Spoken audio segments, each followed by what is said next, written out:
안녕하세요. 모둠체스입니다. 오늘은 2021년 12월 18일 이번 영상에서는 모틀리 프루 12월 15일 기사 루시드 그룹이 넥스트 테슬라가 될 수 있을까? 라는 기사를 읽어보고 차트 분석을 해보겠습니다. 자, 키포인트입니다. 루시드는 매끈한 디자인의 전기차와 미래에 대한 야심찬 계획으로 많은 관심을 끌어왔습니다. 루시드는 2030년까지 50만 대의 차량을 생산할 것으로 예상을 합니다. 연간 50만 대죠. 이러한 성장 궤적은 테슬라의 성장 궤적과 비슷하지만 루시드는 테슬라가 가졌었던 퍼스트 무버의 이점은 없습니다. 루시드 그룹은 아래 세 가지 이유로 넥스트 테슬라라는 라벨을 얻었습니다. 첫째, 루시드 CEO이자 CTO인 피터 롤린스는 2009년에서 2012년까지 수석 엔지니어로서 테슬라 모델 S 세단의 개발을 감독했습니다. 둘째, 루시드 첫 번째 전기차 루시드 에어 세단은 한 번 충전으로 520마일을 주행할 수 있습니다. 이는 테슬라의 가장 장거리 운행이 가능한 모델 S 롱 레인지의 운행 범위를 100마일 이상 뛰어넘는 것입니다. 최근 루시드는 미래를 위한 야망 있는 목표를 가지고 있습니다. 루시드는 최근 첫 번째로 520대의 고객 맞춤형 드림 에디션 루시드 에어 세단을 출고했습니다만 2020년까지 연간 2만 대 생산, 2030년까지 연간 50만 대의 생산 계획을 가지고 있습니다. 계획이죠. 이러한 강점은 지난 분기에 100만 달러 미만의 수익을 거두었음에도 불구하고 시장이 루시드를 650억 달러에 육박하는 가치로 평가하는 이유를 설명해 줍니다. 하지만 이 신생 전기차 회사가 테슬라처럼 향후 10년 동안 막대한 수익을 창출할 수 있을까요? 어떻게 루시드가 넥스트 테슬라가 되는 것을 계획하고 있는가? 테슬라는 2020년에 50만 9,737대의 차량을 생산했었고 2021년 3분기에는 62만 4,582대의 차량을 생산했습니다. 3분기 말에 연간 100만 대 이상 생산율을 넘었었습니다. 루시드 아리조나에 있는 새로운 생산 공장은 연간 34,000대의 생산 능력을 가지고 있는데 2단계 확장을 막 시작했습니다. 연간 생산 능력을 9만 대로 늘릴 것입니다. 루시드는 초기에 루시드 에어 세단만 생산했었는데 2020년 하반기에 루시드 그래비티 SUV를 출시할 예정입니다. 루시드는 또한 해외로 확장할 계획을 가지고 있고 2021년 4분기에 캐나다로 시작을 해서 2022년에 유럽, 중동, 아프리카 그리고 2023년에는 중국으로 확장을 예정하고 있습니다. 루시드는 이러한 확장이 연간 생산 능력을 촉진시켜서 10년 내로 50만 대 이상의 생산 능력을 갖출 것으로 예상을 하고 있습니다. 여기서 50만 대는 연간 50만 대죠. 그러나 루시드는 테슬라의 퍼스트 무버의 이점은 없죠. 루시드는 이미 17,000대 이상의 예약을 확보했고 8년 내에 2만에서 50만 대의 생산 능력으로 증가시키려는 목표가 있는데 테슬라의 성장 궤적을 보면은 이게 타당해 보입니다. 테슬라는 2013년에 22,000대 정도의 차량을 출고했지만 2020년에는 다시 하겠습니다. 테슬라가 2013년에 22,000대를 출고를 했고 2020년에는 49만 9천 대 정도를 출고했습니다. 그러나 테슬라는 전기차 시장에서 퍼스트 무버의 이점을 누렸고 막대한 정부 보조금 혜택을 받았습니다.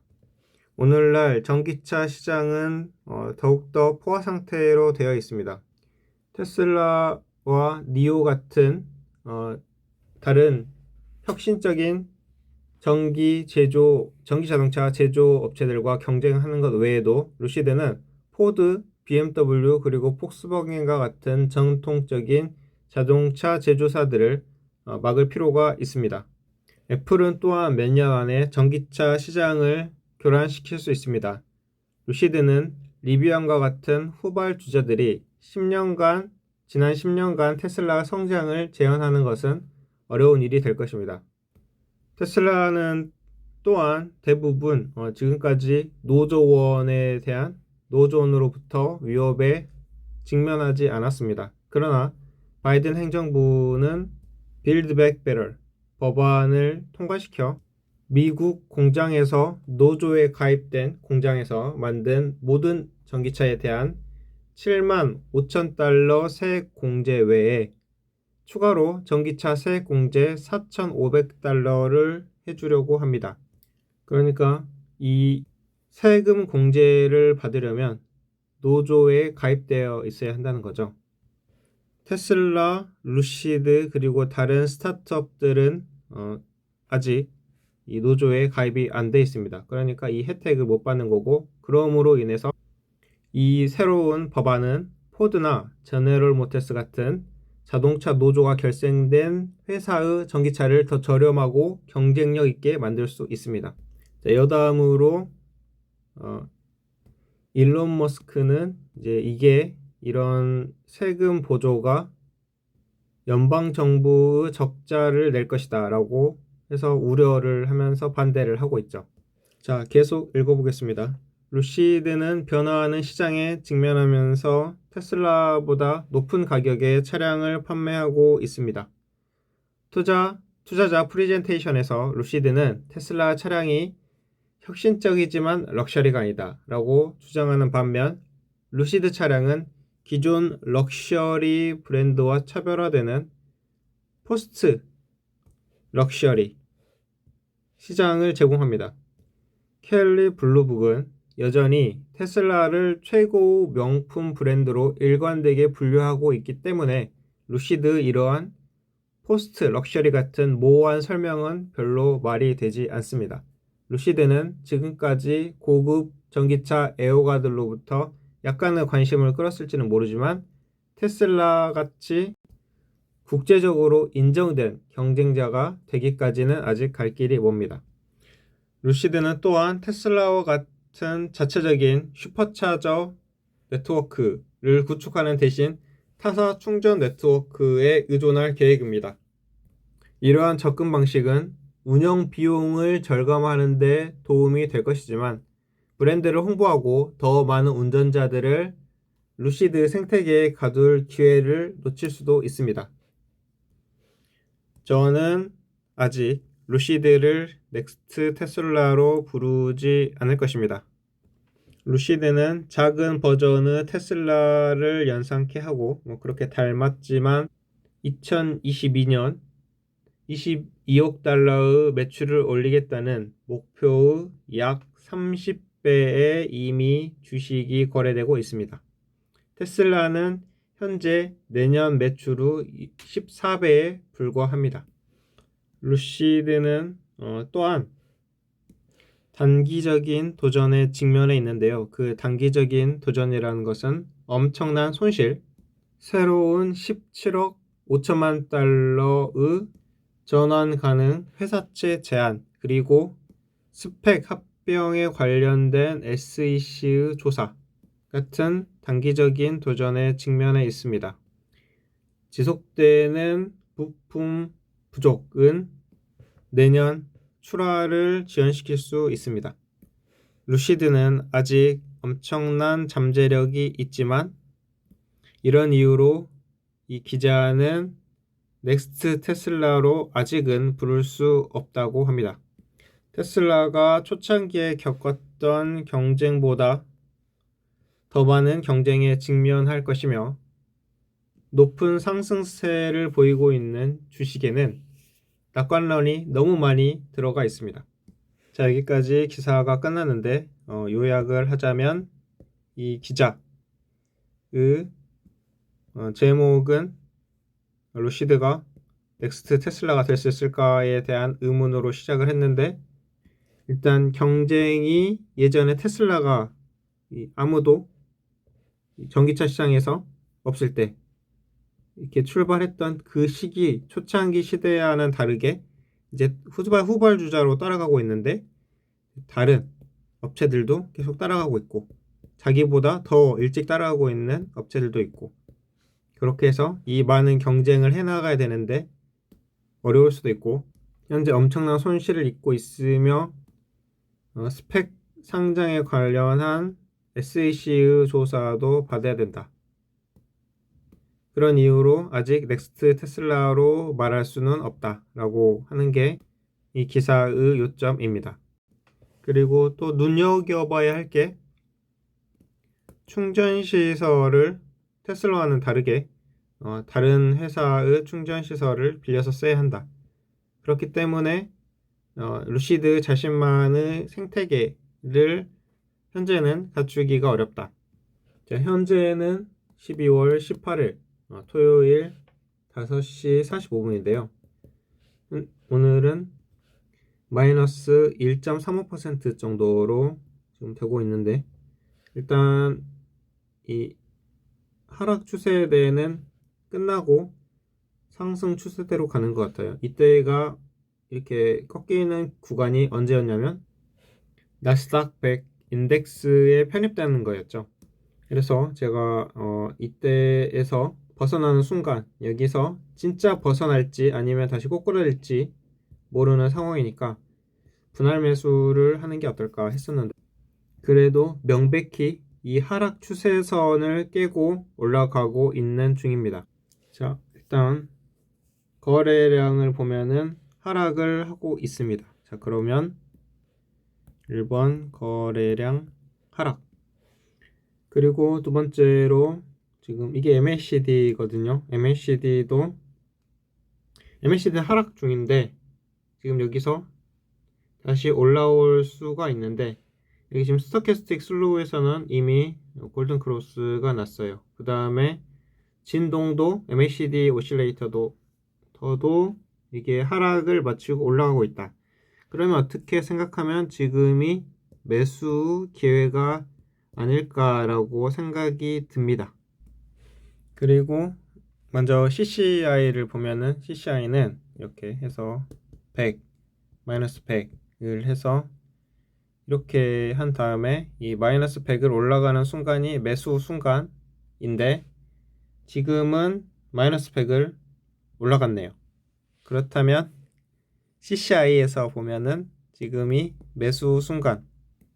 자, RSI를 보면은 30, 50, 70으로 해서 이렇게 해서 지금 30을 넘어갈 때 매수를 하는 건데, 지금은 20.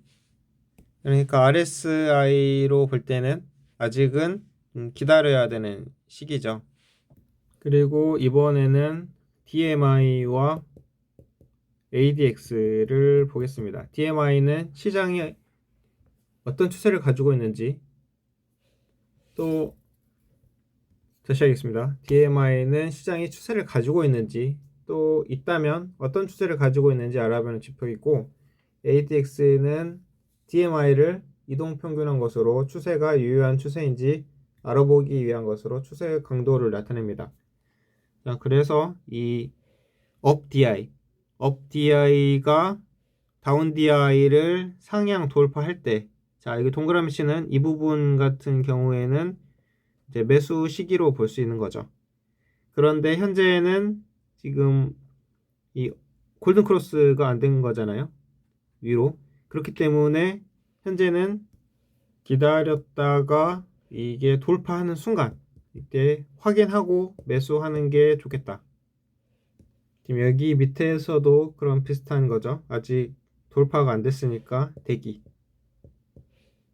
자, 그리고 그물 차트를 보겠습니다. 그물 차트는 기간값이 서로 다른 여러 개의 이동평균선을 한 화면에 표시해서 이동평균선들의 간격이 늘어나거나 줄어드는 것을 이용해서 추세를 판단하는 지표죠.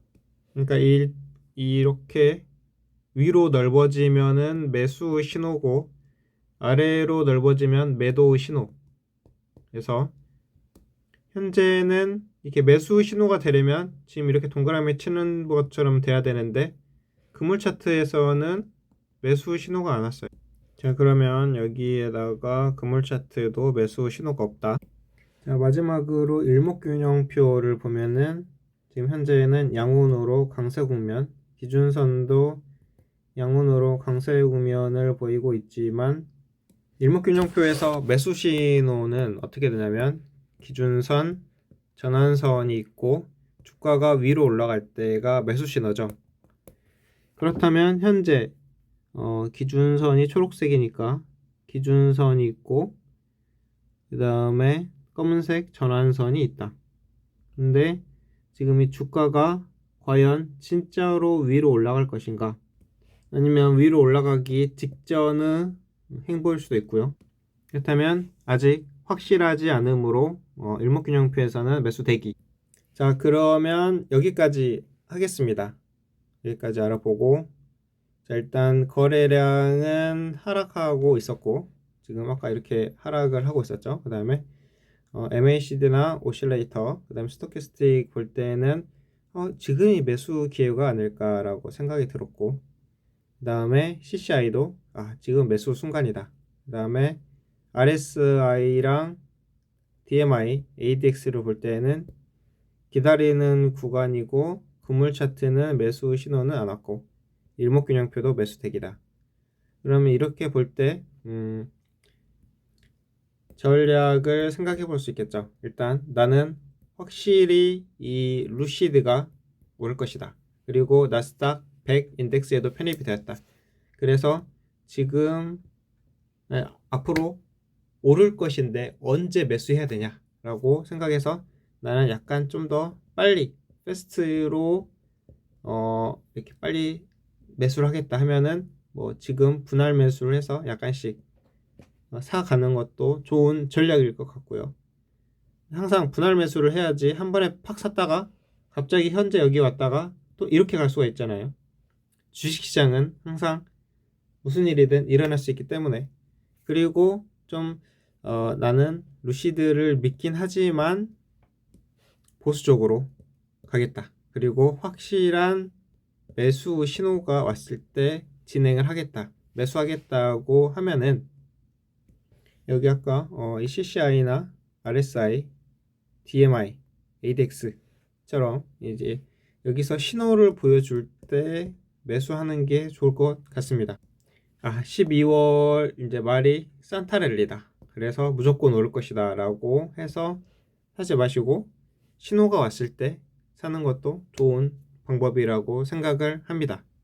자, 그래서 오늘은 이 루시드 넥스트 테슬라가 될까에 대한 모틀리 풀 기사를 읽어보고 알고 보니까 제가 이 기사를 맨 처음 봤을 때 넥스트 테슬라가 될 것이다. 희망찬 이야기를 할 줄 알았는데 알고 보니까 나는 지금은 확실히 넥스트 테슬라라고 말할 수 없다. 왜냐하면 지금 하는 것에 비해서 주가가 너무 많이 올라와 있다. 그리고 악재도 많고 경쟁도 많다. 이제 이렇게 해서 차트까지 분석을 해봤는데 어떤 차트는 그러니까 차트가 신호가 여러 개가 왔었죠. 하나는 지금이 사는 저가의 시기다. 그리고 오를 수도 있을 것 같다라고 봤는데 다른 차트에서는 이제 또 아직은 대기해야 된다. 확실한 매수 신호가 아니다. 그래서 엇갈린 반응을 봤습니다. 자, 그러면 저는 여기까지 할 건데요. 제 차트 분석이 믿으면 별로 안 좋을 수도 있고 그 다음에 제가 수익률이 아주 저조하고 제가 수익률에 대해서 책임을 못 져드리니까 그냥 단지 참고만 해주시길 부탁드리며 영상을 마치겠습니다. 감사합니다.